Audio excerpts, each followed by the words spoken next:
Hi miners!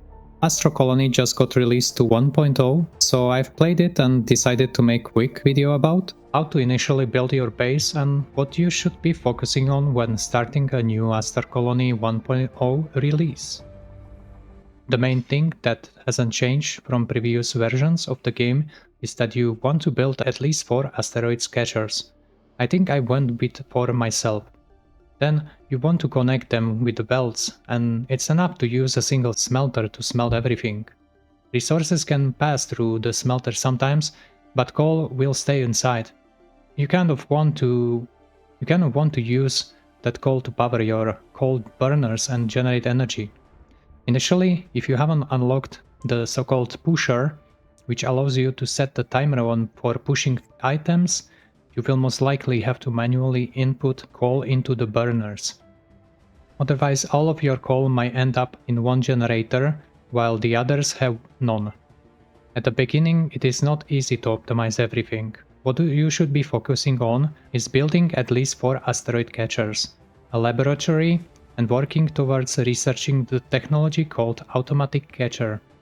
Once you have automatic catcher unlocked, you can build those automatic catchers. In my opinion, if you put 8 catchers onto one belt output, it is enough to have an almost full belt. Or sometimes even a completely full belt. I tried going with 10 catchers, and some of them started filling up with materials, so you probably don't want to do that. Then I decided to, in order to build all of this, you will need a lot of iron rods.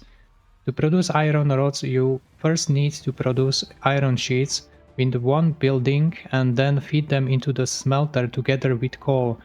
Then you can produce iron rods. You will need a lot of iron rods eventually. Currently, after about 7 hours or maybe 4 hours, I managed to build 8 smelters that continuously produce rods for me. Rods are used to expand your foundations, so they are very useful. Then you can start building your base and your sit-ups. You will need a lot of iron rods. If you have iron rods, then is another building that can transfer them into the iron screws. You will need some of those. Even the automatic catchers require screws. Eventually, in every early game, screws are mostly used for building those catchers.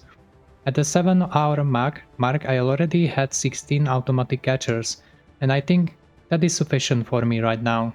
Only after 7 hours, I decided to start investing my time into Colonists.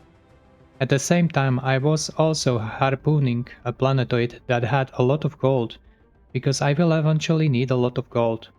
Once I unlock automatic catchers and start working on the second type of research that require people, I will need food production. For that, I will need to convert ice into the water and then use water together with something like a quartz, I believe, to create basic food for my colonist. I use only 3 colonists. I don't think you need more than that initially. The science they can produce will require you to feed the laboratory with the dirt and iron rods. So again, you will need tons of iron rods.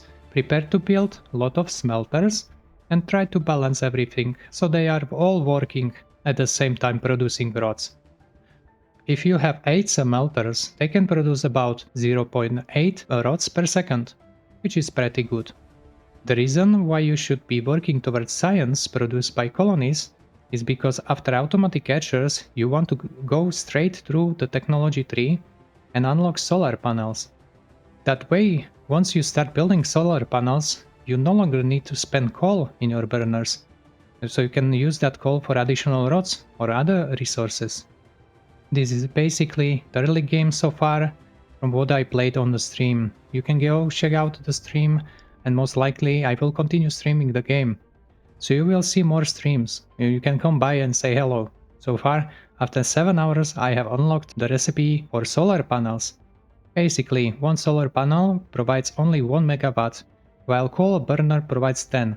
So you need a solar panel to replace one coal burner. Prepare to build a lot of solar panels. You basically only need gold. You need to mine gold, catch gold, transform it into gold plates. Then transfer those gold plates into gold wires.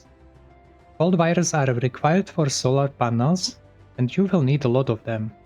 Once you have a solar panel, you can build a blueprint, so let's say one floor, and then keep adding second floor, a third one, and so on whenever you need more energy.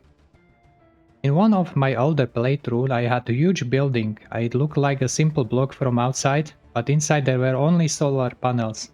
They don't need the direct sunlight. You can build solar panels on the top of one another and save a lot of space.